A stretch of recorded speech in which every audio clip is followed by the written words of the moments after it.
Welcome back to Squawk Box. 25, that's the number of days President Obama has to make his final decision on the Keystone pipeline. Joining us now is Republican Congressman John Sullivan.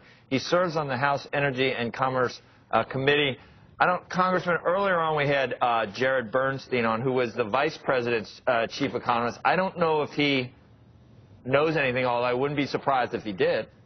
But he indicated he thought that they'd want to put this political issue aside, and the president's going to want to focus on the election where he's representing the middle class and Republicans are representing the millionaires and billionaires, and doesn't want this sideshow. So he's thinking he may just forego the political argument and go with it.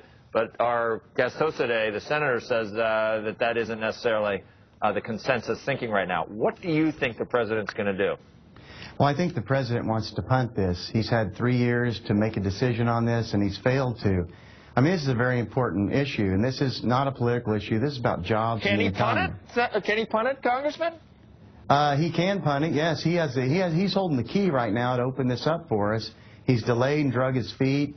The only people against this are the White House and the extreme environmental left. What would a punt look like? He'd say, no, we won't decide till after the election? I think he will do that, but we don't want to see that happen. This is going to create 20,000 jobs in America, private sector jobs. This isn't stimulus spending like the president's done. It requires no taxpayer funded at all. Right. People are saying that this is like so many things. The ideological divide's amazing because you say 20,000. I read in the New York Times it's like 2,000 temporary. I mean, it's weird the way you can demagogue every issue and have their own numbers. So when you say 20, people just dismiss it that are on the other side anyway, Congressman. They do dismiss it, but the facts are it creates 20,000 direct jobs building this pipeline in a time with high unemployment, millions of people out of work. It's very important. And not only that, we lessen our dependence on foreign oil. We're sending over $1 billion every single day to foreign countries to buy oil. It's a massive transfer of wealth out of our country. We're subsidizing other countries, other nations, other economies. We need to do it here in the United States. Hey, John, this is Pat Toomey. How are you? Hey, Pat, how are you? Hey, this is a no-brainer for you and me. It definitely creates thousands of jobs, definitely diminishes our dependence on energy from a dangerous part of the world. How broad is the Democratic support for this in the House? Well, we've had bipartisan support on measures to bring this forward. There is support. There's senators who the pipeline goes through their states. I think would be in a tough position if they had to vote for something like this. It's very important. I think a lot of Democrats and a lot of Republicans want to see this happen. It's going to create a lot of jobs. It's going to lessen our dependence on foreign oil. It needs to happen.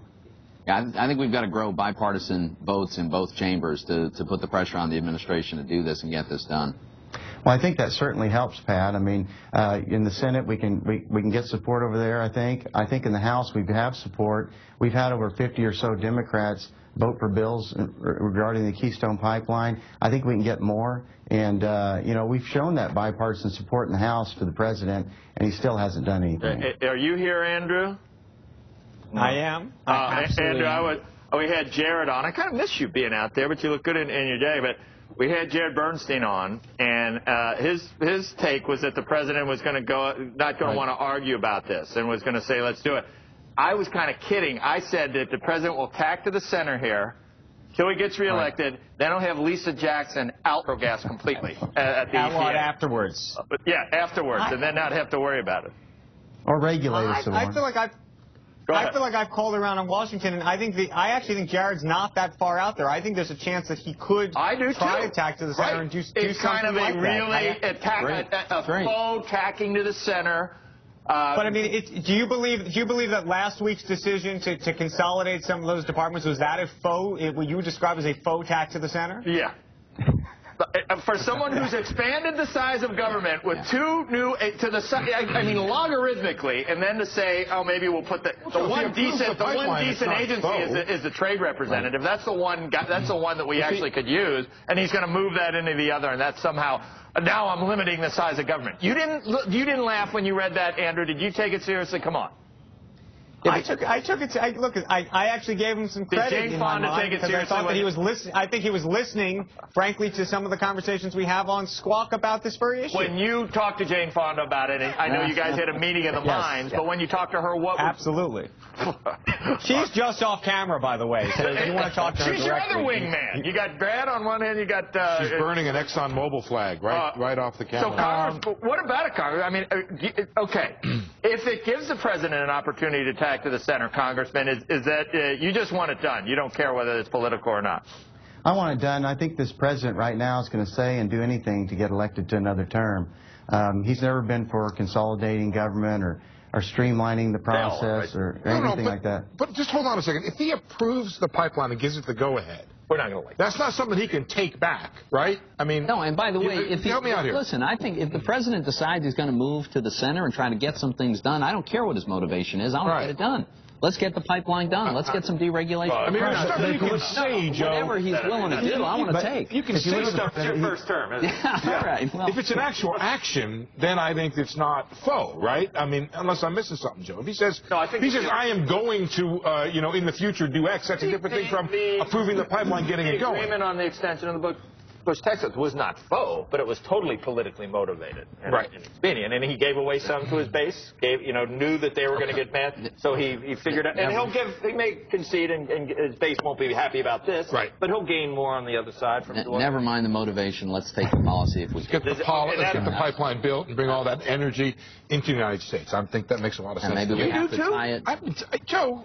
And jobs. Joe, I have been a proponent then Andrew's the only one against the pipeline. Environmental record of the oil industry and the gas industry for a long time. So, Andrew, you're all cover them, and I see how they do business. Look, you don't put me in a corner here. I'm not. I didn't say I was against the pipeline. I know. I love you. We know it. I'm a little bit sad that your new wingman. It's going to be a function of where Andrew goes to lunch. Joe, you are my wingman. All right. Not you are my wingman. We're going to get to talk to him. Who do you want to talk to? I want to talk to Senator Toomey. Guys, we on small business. Congressman, thank you, and we'll be checking back with you to see how this works. And you're preaching to the choir, obviously. Jobs, no money going to people that hate us. I mean, it's a no-brainer. Anyway, that's right. Okay, guys, we're going to leave it.